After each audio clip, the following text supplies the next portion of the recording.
Hey everybody, welcome to the next episode of the Strand Tennis Center podcast, filled with tips, advice, tennis, not tennis, just life advice too, whatever you need. Like it on YouTube, share it on the podcast as well. Thank you.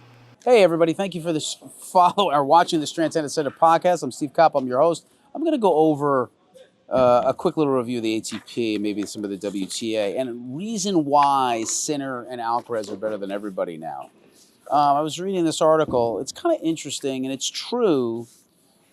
You thought, like, they've created this separation, like Sinner won 2 slams, Alcaraz won 2 slams this year in 2024 at the end of the year. And they've kind of said, even Casper Ruud said in a quote, like, these guys are not following the rules. They're almost playing serve and volley coming in from the baseline. So they're ending points so much sooner than you would think.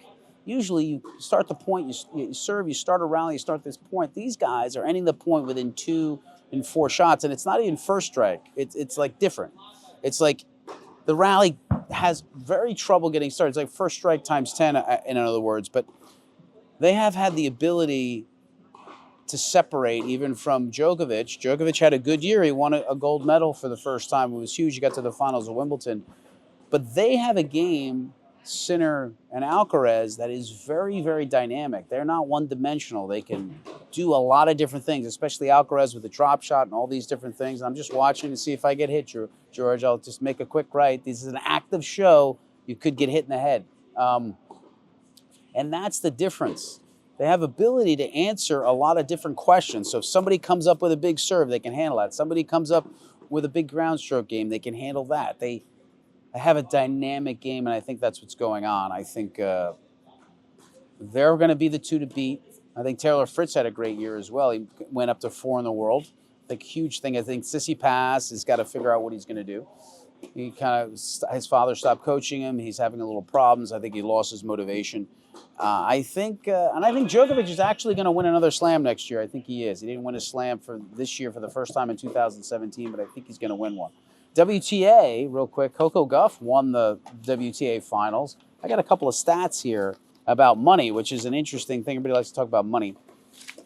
The WTA, 11 players cleared the $10 million mark compared to 6 the previous year, so that's a lot of money. Top 15 athletes made a collective of $221 million this year, an increase from 27%. That's good money. So Coco won $9.4 million this year. I'm just reading this. It's interesting.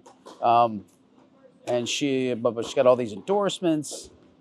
It was part of another record purse, more than $15 million. She won the WTA finals and collected $4.8 million. There's just so much. Whoa, that was close, but I'm quick.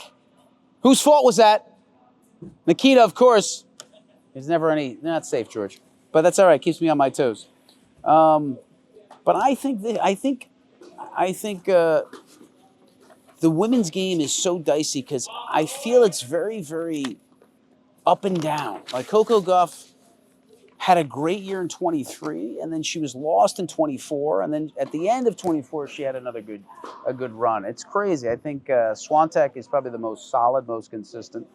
I think she'll probably be the most consistent compiler and winner. She's not the most dynamic player, but she'll probably be the most consistent compiler. And Azarenka. No, not Azarenka. Oh, my God. I'm sorry. Oh, my God. I always get them confused. Sabalenka. Sorry. Azarenka, Sabalenka, close. She was number 1 in the world. She made the most money, 9.7, I think.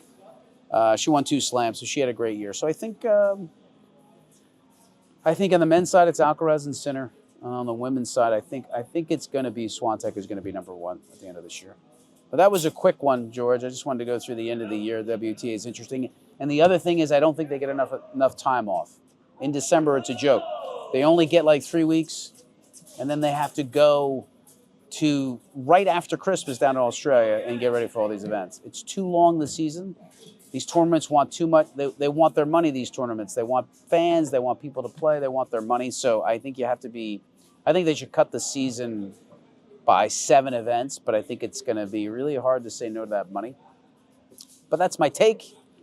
The answers in the actions, buddy. Everybody George, have a great podcast. Have a great day. I'm talking all over the place, but thank you so much. I'll talk to you later. Bye-bye. Hey, everybody. Hope you like the podcast. Please share it with your friends, anybody that you know, anybody that's into tennis, anybody that's into bettering themselves. Share it.